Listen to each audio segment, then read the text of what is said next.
Hello everyone! From the previous session, we've got to know that costumes not only cover up one's embarrassment or prevent one from cold, but serve as a symbol of beauty and rank, and most importantly, as a culture carrier. In Western society, costumes are the truest and most straightforward reflection of the social and historical development of any given time. So in this session, we're going to appreciate Western costume, mainly from ancient Greek to the 18th century. Ancient Greek costumes were elegant, natural, and unstrained by draping the cloth around the body. Both men and women wore a simple tunic and added a cloak for cooler weather. Chiton was common in people's daily life. Over the chiton, people preferred to wear a himation. This was a rectangular wrap, which could vary in size and weight from a light scarf to a warm traveling cloak. It's also interesting to note that female hairstyle became extremely elaborate and women often weave or curl their hair. Looking and smelling good was very important to the Greeks. Then ancient Roman clothing was grave and extravagant. This impressive appearance was bestowed by the majestic folds of toga, which was a principal outgarment for men. Toga was a very long strip of woolen cloth, wrapped around the body and draped over the shoulder. However, the toga was very heavy to wear, so gradually it was only worn for special occasions.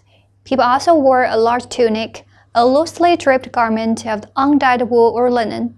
Quite often, women wore a stola or palla over their long tunics, using one end of the garment as a head covering. The fabrics of these garments were rich, often bordered with purple or gold. The gladiator sandals were quite representative during that time, which continue to influence the fashion designers nowadays. Later, as the Roman Empire moved eastward, clothing style in the Byzantine Empire was rich in color, fabric, and ornament, which was an exotic blend of East and West. The dalmatic, a wide-sleeved overrobe, evolved from knee length in the early part of the empire to floor length, finally resembling a Turkish kaftan in the 14th and 15th centuries. A quite unique Byzantine article worn in court was the taplion, an ornamental and rectangular piece of fabric instead of men's and women's cloaks. The taplion identified the wearer as a member of the royal house or a court member. After the 8th century, the lorgnon was introduced. It was a long scarf that was draped around the body. Lorgnon was generally made of silk or gold cloth and was heavily jeweled, indicating the wearer's status. Elaborately designed jewelry was a hallmark of the Byzantine era. Pearls were plentiful and used lavishly with diamonds and other precious gems. Eventually, colored glass beads and tiny mirrors were added to decorative embroideries. The Byzantine mode of dressing became more and more extravagant until the fall of the empire. But its influence was evident throughout the medieval and Renaissance periods of European fashion. The medieval Gothic costume was largely affected by the Gothic architectural style. The medieval period had been characterized by soaring spires and pointed Gothic arches, which were mirrored in excessively elongated and pointed sleeves, shoes, and high headdresses of court wear. Vertical cutting lines were the essence of Gothic costumes. The bodice was tight and form-fitting, while the waist skirt was loose, forming a cone-shaped modeling. Nowadays, this kind of bizarre and bold dressing style is still quite influential for many fashion designers. Really doesn't matter. Siri, find me an exit.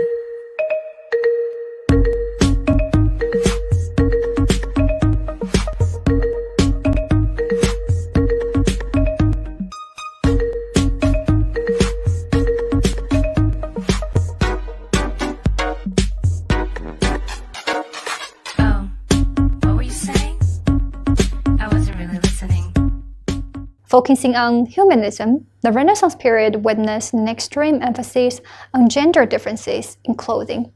The male clothing put stress on being top-heavy and broad-shouldered, showing an overwhelming impression of bulk. The typical dressing style of Henry VIII and court shouted his masculinity, power, and aggression. Different from the male one, the female clothing put emphasis on the feminine temperament.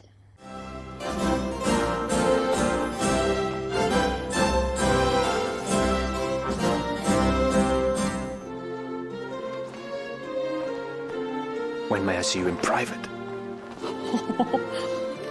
In private? Have you forgotten, my lord? I am queen now. As we can see that vested crinoline, corsets, and hip pad were used to highlight the feminine figures. During this period of time, it was very popular to wear a wheel-shaped collar called a ruff in the neck for both men and women, the item which above all others summed up the artificiality and impracticality of the Renaissance fashion. Ruffs could be worn in many styles depending on age and status. In addition, the elaborate sleeves were made of contrasting rich materials, jeweled and puffed. The huge and exquisite sleeves of this outfit made the waist look even smaller.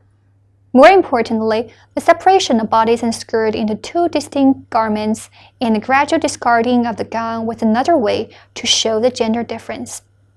At the beginning of the 17th century, the Baroque dressing style appeared in Netherlands, which was named the times of 3L, including long hair, leather, and lace. But Baroque style was set in the royal court in France, where the stiff-bodied, heavy-skirted court dress was established in the splendor of Louis XIV's Versailles. Louis transformed life at court down to the smallest detail. He even changed what people wore, from the hats on their heads to the shoes on their feet. Louis's own love of drama and splendour was reflected in his wardrobe.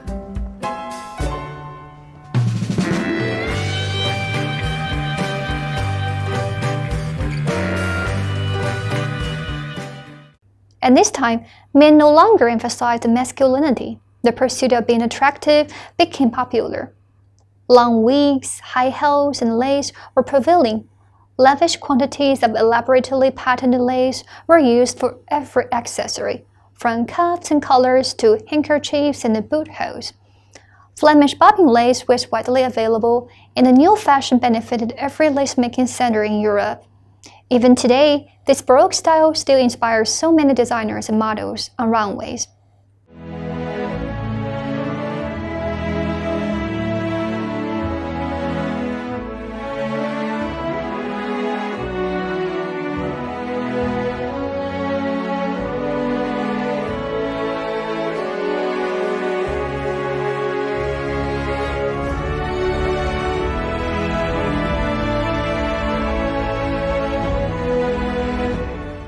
Clothing in Rococo period moved away from the showy Baroque fashion to a light, graceful style.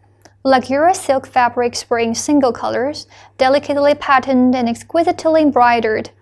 Marquise de Pompadour in France would advocate a Rococo style. The Rococo lightness and softness were vividly presented in her portrait by the great painter François Boucher. Female clothing became much less restricting. The skirts were layered or padded in the hips to produce a full, flowing look.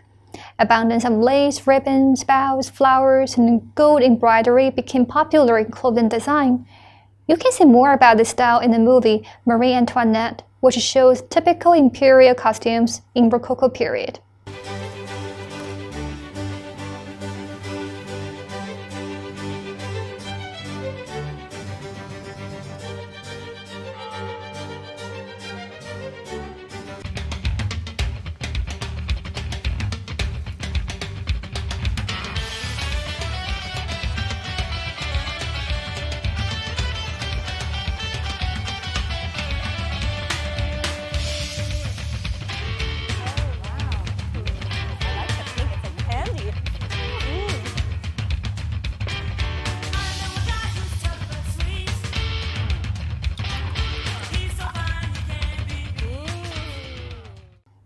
So till now, are you getting familiar with the elegance of Asian Greek clothing and heavy toga?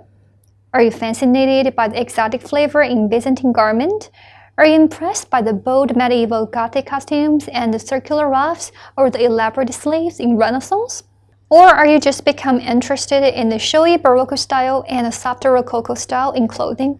If so, let's come to the final two questions. Question number 1. Are there any similarities between Gothic architecture and Gothic costume? In fact, fashions in clothing often showed fascinating similarities with the architecture of that period. The vertical cutting lines were inspired by the vertical spire triangle design from architecture, and the colors from the glass art could also be revealed in the costumes. Question number 2. What's the most notable feature in Renaissance costume? Essentially, the gender difference was the most notable feature in clothing. Women were in pursuit of being curvaceous, while men attached great importance to being masculine.